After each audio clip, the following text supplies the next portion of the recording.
All right, let's talk about a word you've probably heard 1,000 times. Bitcoin.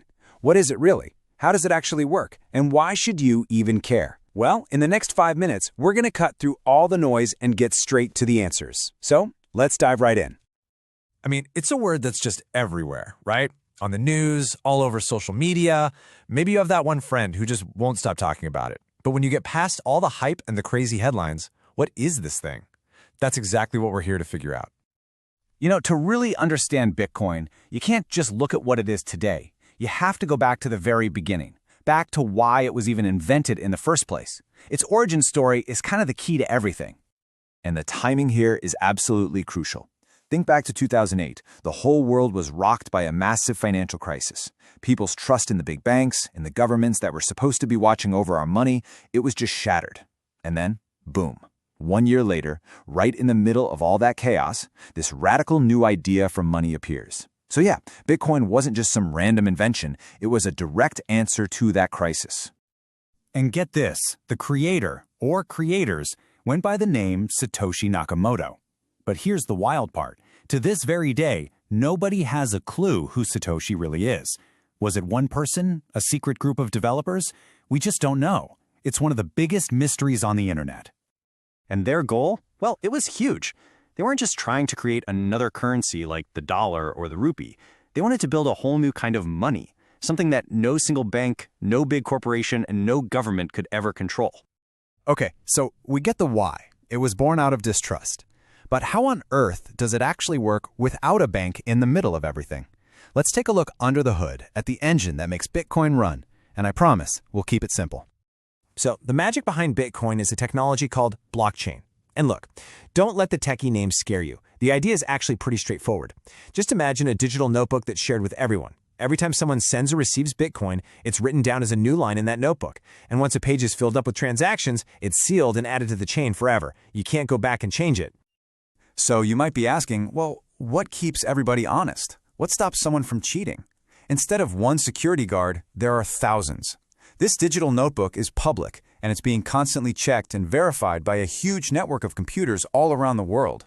That means no single person or company can just sneak in and change the records. That's where the trust comes from. Now, this next part is maybe one of the most important things to get about Bitcoin, and it all comes down to this one number, 21 million. That's it. That's the maximum number of Bitcoins that will ever exist. It's literally written into the code. See, unlike regular money that governments can print more of whenever they want, Bitcoin has a hard, fixed limit. It was designed from day one to be scarce. So when you put it all side by side, the difference is night and day.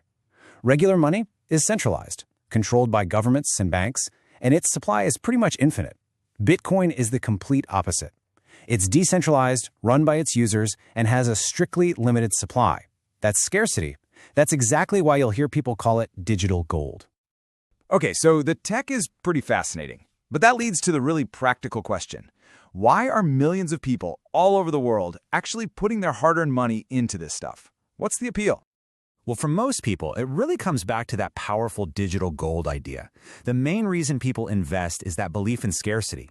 The thinking goes like this. Since there's only a limited amount of Bitcoin out there, as more and more people want it over the long haul, its value just has to go up. And if you're curious how someone even buys it, it's actually way less complicated than you might think. First, you get what's called a digital wallet, which is just a secure place to store it. Then, you go to a crypto exchange. Think of it kind of like a stock market, but for crypto. And from there, you can buy as much or as little as you want, even just a tiny fraction. But hold on, it is definitely not a one-sided story. Like any investment, there are risks. And with Bitcoin, those risks are pretty unique. So let's hit pause and do a quick reality check. A look at both sides of the coin.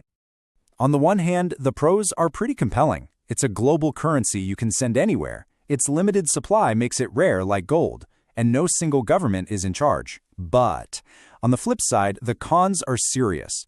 The biggest one, it's incredibly volatile. The price can shoot up or crash down in a heartbeat. Plus, there's the fact that it can be misused, and in many countries, the rules and regulations are still a big question mark. It's a classic high-risk, high-reward situation.